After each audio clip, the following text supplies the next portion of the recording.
లోకేష్ గారి యువకాలం పాదయాత్ర ఎలా జరుగుతుంది?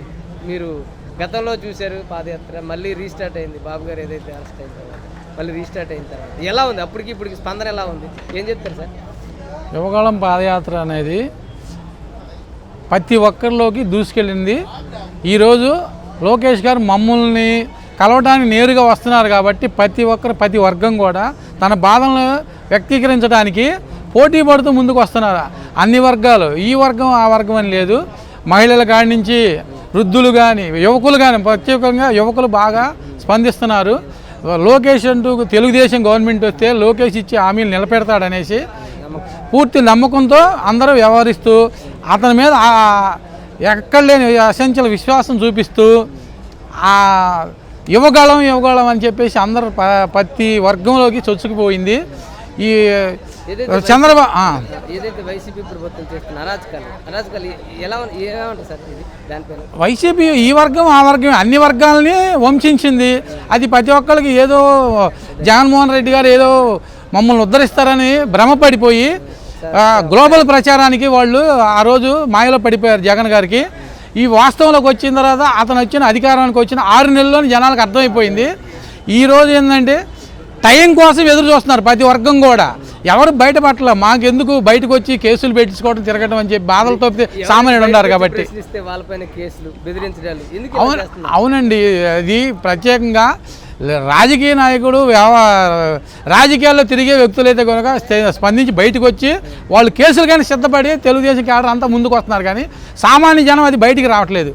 సామాన్య జనం ఏం చూస్తారు? వాళ్ళ కసి, వాళ్ళ తీర్పు అనేది రేపు పోలింగ్ బూత్లో చూపిస్తారు. దానికోసం టైం కోసం వెయిట్ చేస్తున్నారు. కంపల్సరీగా వాళ్ళందరూ వస్తే కనుక ఈ రేపు జగన్ను మాత్రం పాతాళానికి నొక్కడం ఖాయం, కన్ఫర్మ్. తెలుగుదేశం గవర్నమెంట్ జనసేనతోటి గవర్నమెంట్ ఏర్పాటు చేయడం అనేది జనంలోకి అందరిలోకి వెళ్ళిపోయింది ఆటోమేటిక్గా. అది టైం కోసం వెయిట్ చేస్తున్నారు. ఇప్పుడు ఈ సామాజిక న్యాయం చేసామని చెప్పి ఏదో నవరత్నాలు అని చెప్పి పథకాలు ఇస్తున్నాం. ఈ పథకాలు అందరికి అందుతున్నాయి, ఏం చెప్తారు సార్? ఎవరికి అందుతున్నాయండి? ఎవరో దానికి కూడా సానుభూతి పరుడు వాళ్ళ పార్టీ అభిమానులకు ఒక 20% ఇస్తున్నారు. 80% పీపుల్ రాని వాళ్ళే ఎక్కువ ఉన్నారు. ఎవరికి వాళ్ళు ఏంటంటే వచ్చిన వాళ్ళేమో బయట పట్టలేదు. వాళ్ళు కూడా ఏమిస్తున్నారు? నాకు 10,000 ఇస్తున్నాడు, ₹1,00,000 పైన వసూలు చేస్తున్నారు దగ్గర సంవత్సరంలో, ప్రతి సంవత్సరము.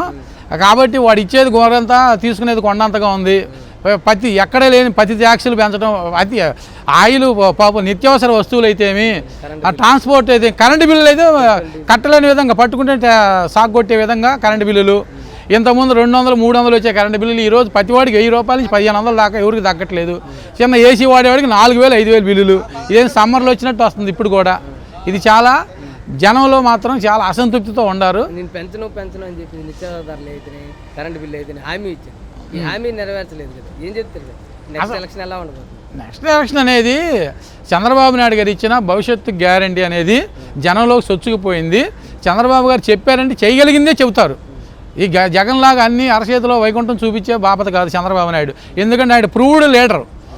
అందరికీ తెలుగుదేశం అనేది మాట ఇచ్చిందంటే కట్టుబడుతుంది. అన్ని వర్గాలు సమన్యాయం చేసే పార్టీ తెలుగుదేశము.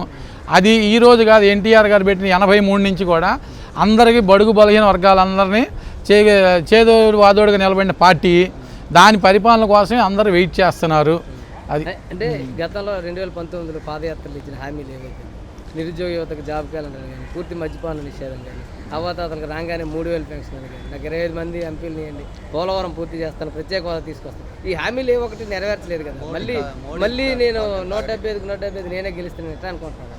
175 అంటే ప్రతిపక్షాల ఓట్లు తొలగించి ఆయనే వైసీపీ దొంగ ఓట్లు చేర్పించి ఏదో విధంగా బూత్లు క్యాప్చర్ చేసి నెగ్గుదామనే ఆలోచన తప్పితే అది జనము రేపు పోలింగ్ బూత్కి వచ్చిన రోజు ఎవరిని మార్పు అనేది కోరుకున్న తర్వాత ఎవడు ఆపలేడు. వాడు ఎంత ఇచ్చినా కూడా ఓటుకి దాన్ని కూడా మాఫీ చేసే విధంగా దానికి పక్క రాష్ట్రంలో కనపడింది.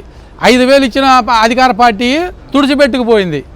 ఎక్కడ అట్టడుగున కాంగ్రెస్ పార్టీ జనం మార్పు కోరుకుంటే ఏది ఆగదు. ఎలాంటి నేత అయినా సరే జనం తీర్పు ముందు వంగిపోవాల్సిందే. తెలుగుదేశం రావడం పక్కా. ఈ పెన్షన్ అంటారు, పెన్షన్ అనేది ఒట్టి మాయ. చంద్రబాబు నాయుడు ఇస్తా అన్నది ₹1,000, అది వచ్చిన నెల రోజులు అమలు చేశాడు. తర్వాత 2,000 అనుకోని విధంగా జనాలకి ఊహించిన గిఫ్ట్గా చంద్రబాబు నాయుడు 2000 అమలు చేశాడు. జగన్ గారు దాన్ని మాయ చేసి 3000 ఇస్తా అన్నాడు. ఈ రోజుకి 5 సంవత్సరాల పరిపాలన ఇంతవరకు 3000 అనేది ఎవరికి అమలు చేయలేదు. 250 పెంచుకుంటూ వచ్చాడు. 3000 ఇంతవరకు ఎవరికి అందలేదు. అది ఆయన పథకాలన్నీ ఎట్నే ఉంటాయి అన్నీ కూడా. నిరుద్యోగుల భృతి, ఆ నిరుద్యోగ భృతి జాబ్ క్యాలెండర్ 2,30,000 మంది ప్రకటిస్తా అన్నాడు. ప్రతి సంవత్సరం జాబ్ క్యాలెండర్ అన్నాడు. ఇంతవరకు ఒక రోజు లేదు. ఇప్పుడు గ్రూప్ 1 రిలీజ్ చేశాడు. ఆ గ్రూప్ 1 మీద కూడా జనాలు అందరూ కూడా ఎంప్లాయీస్ అందరూ కూడా ఏ నిరుద్యోగులు ఎవరైతే ఉన్నారో ఇదంతా కూడా నెరవేరిన కోరికను ఏదో నామకే మాత్రం ఒక ఎగ్జామ్ జరిపి అది పక్కోడి మీద తోసేద్దాం అనేది నెక్స్ట్ గవర్నమెంట్ మీద మనం వస్తే చేసేది ఏం లేదు. అప్పుడే మాఫీ చేయొచ్చు ఈ ఎగ్జామ్ అనేది.